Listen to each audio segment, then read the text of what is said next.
Aquest és un any marcat per les eleccions en 3 dels 4 comicis, els que estem convocats cada 4 o 5 anys, en el cas de les eleccions europees. Els municipis d'arreu de l'Estat han començat aquest 2015 una nova legislatura, amb nous consistoris i nous equips de govern.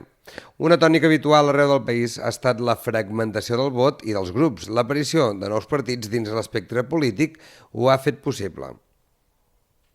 És el cas de Lloret de Mar. A les eleccions s'hi presentaven fins a 10 grups diferents. Era el primer cop que hi concorrien grups com Lloret Unida, la CUP o En Lloret sí se puede, que s'afegien als clàssics Convergència i Unió, Millor, Partit dels Socialistes, Esquerra Republicana, Iniciativa per Catalunya, Partit Popular i Ciutadans, que era el segon cop que es presentava al municipi però que no havia obtingut representació.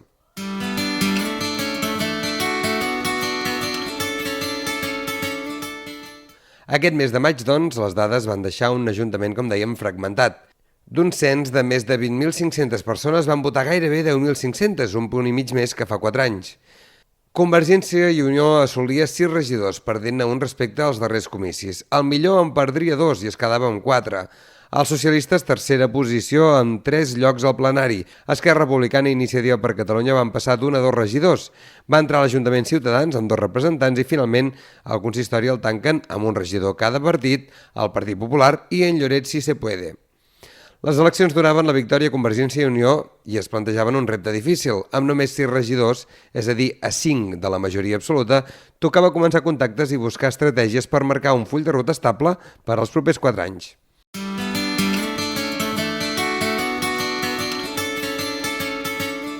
Encara amb moltes possibilitats de pactes obertes sobre la taula, Jaume Dolçat, cap de llista de Convergència i Unió, seria escollit alcalde el 13 de juny. I així és com tots els grups, amb Dolçat al capdavant, van deixar clar que hauria de ser una legislatura de pactes i amb molta cintura política. No pot ser d'una altra manera, amb els resultats electorals que tots hem obtingut. La ciutadania ens demana diàleg, ens demana cintura, ens demana que estiguem oberts a pactes i així ho farem gustosament. No podem afrontar un govern amb 6 regidors sobre 21, és inassumible. Per tant, el que des de ja, de fet portem uns dies amb converses informals, però des de demà mateix, encetarem unes converses més formals per mirar de tancar un govern el més fort possible. Jo sempre dic, el nostre objectiu és tenir un govern d'11 persones, tenir un govern amb majoria. Per tant, seran necessaris pactes segur a 3 bandes per assolir aquest èxit d'11 i si no, doncs a 2 bandes pel que sigui possible. Bé, nosaltres en principi, com hem dit durant el discurs, la nostra voluntat és intentar treure Lloret de la situació actual i per això creiem que han de canviar moltes coses. Entre elles, la principal és deixar de banda molts interessos partidistes. Hem de fer un esborrany i començar de nou, sobretot la gestió que s'està portant en temes de grans concessions milionàries, de gestions d'infraestructures que ens han costat molts diners i que ens segueixen costant i hipotecant moltes coses del poble que són necessàries, com és el turisme, la seguretat, el benestar de la ciutadania, la feina, i creiem que això és important. I finalment, després d'un mes d'ofertes de pactes, notícies, repartiments de regidories i declaracions contraposades, el dilluns dia 13 de juliol va tocar posar les cartes sobre la taula i fer efectiu el pacte de govern. Tot i les reunions fetes per arribar a un pacte amb els socialistes, la inclusió d'Esquerra Republicana en l'equip de govern ha fet que el partit que lidera Antonio Jesús Lorente no volgués segellar l'acord amb Convergència. Així doncs, finalment són Convergència i Unió, amb Esquerra Republicana Avancem, els que, de moment, formen el govern estable. En minoria, això sí, a 3 regidors de la majoria absoluta. El camí fins aquí no ha estat fàcil. En principi havíem tancat un acord amb el Partit dels Socialistes de Catalunya, sempre pensant a formar el govern més estable possible, que era un govern d'11, que és el que volíem, és el que volem i és el que seguirem volent.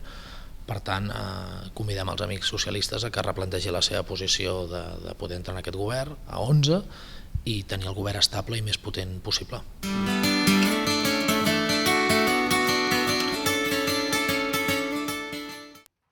La setmana passada es celebrava el plenari de Constitució de l'Ajuntament. El govern, finalment, i després de setmanes d'especulacions i negociacions, es va tancar amb els 8 regidors de Convergència i d'Esquerra. El govern, ha quedat de la següent manera. Jaume Dolçat, cap de llista de Convergència i Unió, és l'alcalde i, a més, liderarà les àrees de serveis econòmics, mitjans de comunicació i comunicació institucional. Dolçat és professor universitari i té 34 anys. I parlant de les tasques de govern, les que em pertoquen en aquest cas a mi, una d'elles és alcaldia, per tant, que és la gran tasca, diguem, sense menys tenir ningú, però és la gran tasca.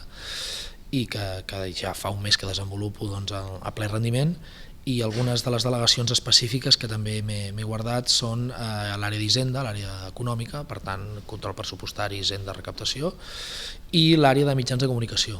I quan parlem de l'àrea de mitjans de comunicació és tant el continent com el contingut. El continent és la ràdio, és a dir, és el mitjà de comunicació públic que tenim a Lloret de Mar, però també és la política comunicativa de l'Ajuntament. Realment pensem que tenim molt de camp per córrer i tenim bons membres a l'Ajuntament, de persones amb potencialitats per poder comunicar molt millor del que fem, i per tant és una àrea que també hi esmerçarem importants esforços per millorar tota aquesta política de comunicació, fer-la única en un sol sentit i que rotlli molt millor.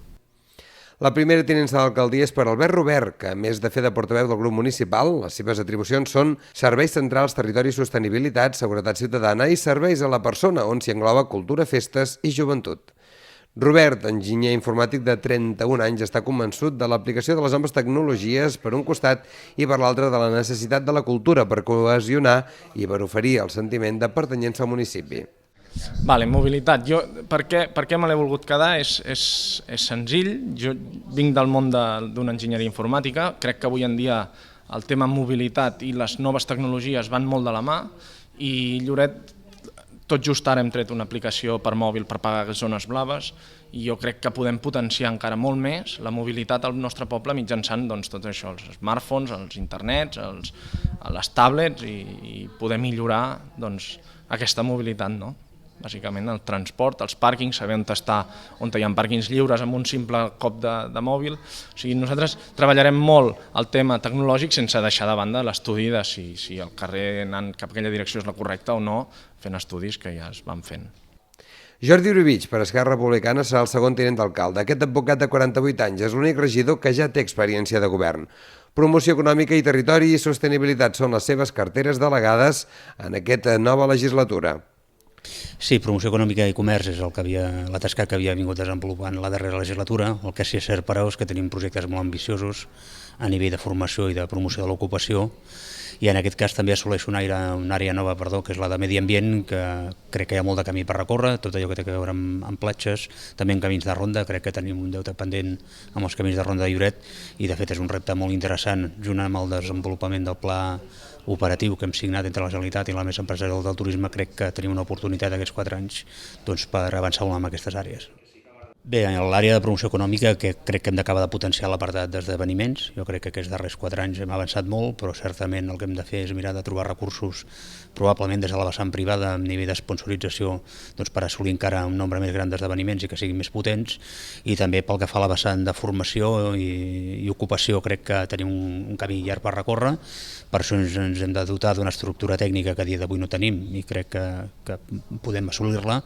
I pel que fa a medi ambient, jo crec que és un repte important assolir la fita d'obrir quants més trams del camí de ronda millor, i que aquells que estan oberts que presentin un estat adequat perquè puguin ser gaudits tant per la població de Lloret com per les persones que ens visiten.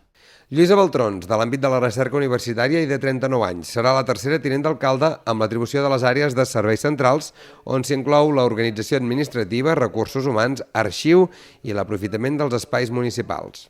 Volem crear també un apartat que seria de la gestió d'equipaments, que inclouria la recerca de finançament europeu, nacional i autonòmic per totes les àrees que engloben l'Ajuntament. Per el meu background, per la meva formació i per la meva trajectòria professional, jo crec que podria aportar molt en l'àrea de la recerca de subvencions. Buscar finançament, FEDER, que en aquest cas és europeu, els LIFE, llavors des del punt de vista nacional, també des dels ministeris d'Agricultura, de Ramaderia, de totes les diferents àrees. Les àrees de turisme i serveis a la persona, en el cas del Casal de la Gent Gran i l'Arxiu, són per a Joan Gou, un agent de viatges de 59 anys. Gou assumirà la quarta tinença d'alcaldia amb una de les àrees cabdals pel consistori lloretenc. Tot és millorable, el que passa que primer hem de tenir molt clar quin model de ciutat volem i no quin model de turisme volem, que és allà on ha estat centrat el debat els últims 20 anys.